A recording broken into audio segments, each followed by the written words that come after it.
اذ ہما فی الغار اذ یقول لصاحبہ لا تحزن ان اللہ معنا۔ اس وقت کو یاد کرو کہ جب وہ دونوں غار میں تھے، جب محمد صلی اللہ علیہ وسلم اپنے صاحب ابو بکر رضی اللہ عنہ سے یہ کہہ رہے تھے کہ تم غمگین نہ ہو، بے شک اللہ ہمارے ساتھ ہے۔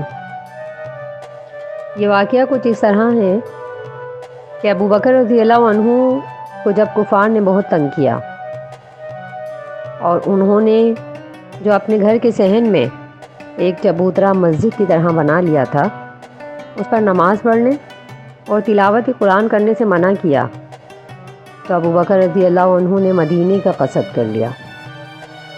لیکن محمد صلی اللہ علیہ وسلم نے ان سے فرمایا تھوڑے دنوں تحمل کرو، شاید مجھ کو بھی ہجرت کا حکم ہو جائے۔ تو ایک روز محمد صلی اللہ علیہ وسلم خلاف عادت ٹھیک دوپہر کے وقت ابو بکر رضی اللہ عنہ کے گھر تشریف لے گئے اور فرمایا کہ مجھ کو ہجرت کا حکم ہو گیا ہے۔ ابو بکر رضی اللہ عنہ نے کہا کیا مجھے بھی؟ تو آپ صلی اللہ علیہ وسلم نے فرمایا ہاں، بس اب تم بھی تیاری کر لو۔ ابو بکر رضی اللہ عنہ نے کہا کہ میرے پاس 2 اونٹنیاں ہیں، ایک آپ رکھیے۔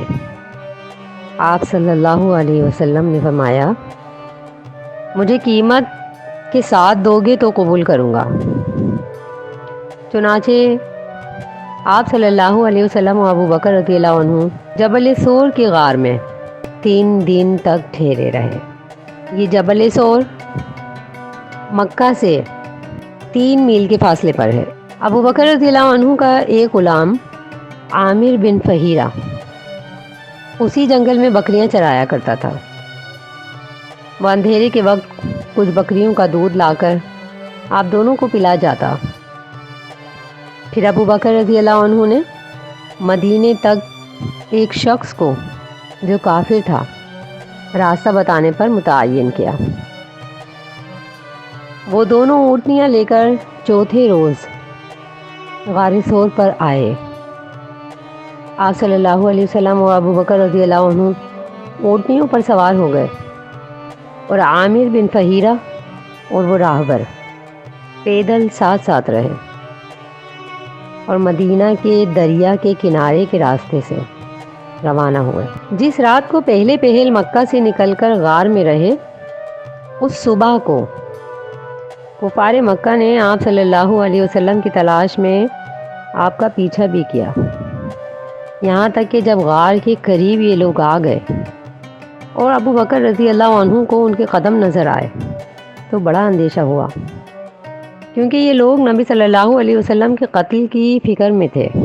ان کا خیال تھا کہ وہ اسلام کو جڑ سے کاٹ دیں گے۔ ابو بکر رضی اللہ عنہ نے نبی صلی اللہ علیہ وسلم سے کہا کہ یا رسول اللہ، اگر یہ لوگ اپنے قدموں کی طرف دیکھ لیں تو ہمیں دیکھ لیں گے۔ تو نبی صلی اللہ علیہ وسلم نے ابو بکر رضی اللہ عنہ سے کہا لا تحزن ان اللہ معنا، غمگین نہ ہو، بے شک اللہ ہمارے ساتھ ہے۔ یہاں محمد صلی اللہ علیہ وسلم ابو بکر رضی اللہ عنہ کے ہمراہ روانہ تھے، اور یہاں مکہ میں کفار نے یہ اعلان کر دیا کہ جو شخص بھی محمد کو پکڑ کر لے آئے گا، انہیں نعوذ باللہ قتل کر دے گا، تو اسے 100 اونٹ انعام دیے جائیں گے۔ اس لالچ میں آ کر ایک شخص سراقہ بن جاشم نے گھوڑا دوڑایا اور محمد صلی اللہ علیہ وسلم کے پیچھے چل پڑا۔ جب یہ محمد صلی اللہ علیہ وسلم کے قریب پہنچا تو اس کا آدھا گھوڑا زمین میں دھنس گیا، کیونکہ اللہ کے نبی صلی اللہ علیہ وسلم نے اسے دیکھ کر یہ دعا کی اللہم اکفناہ بما شئت، اے اللہ آپ جس طرح چاہیں ہمیں اس شخص سے کافی ہو جائیے۔ جب سراقہ نے امان چاہی اور آپ کو ایذا نہ پہنچانے اور واپس جانے کا وعدہ کیا، تو اللہ نے اس کے گھوڑے کو اور اسے اس عذاب سے نجات دے دی۔ جب اس کا گھوڑا زمین سے نکلا تو وہ دوبارہ اپنے ارادے پر پلٹ آیا اور اس نے دوبارہ نبی صلی اللہ علیہ وسلم پر حملہ کرنے کی کوشش کی، تو ایک بار پھر اس کا گھوڑا زمین میں دھنس گیا اور پھر اس نے اللہ کے نبی سے درخواست کی کہ میری نجات کے لیے دعا کیجیے۔ اللہ کے نبی نے اس کی نجات کے لیے دعا کی۔ وہ ہر بار وعدہ کرتا اور وعدے سے مکر جاتا، یہاں تک کہ جب چوتھی مرتبہ اس کا گھوڑا زمین میں دھنسا تو اللہ کے نبی صلی اللہ علیہ وسلم نے اس سے عہد لیا، وہ اس عذاب سے نکل کر چل دیا اور نبی صلی اللہ علیہ وسلم 15 دن کے اس کٹھن سفر کے بعد مدینہ تشریف لے آئے۔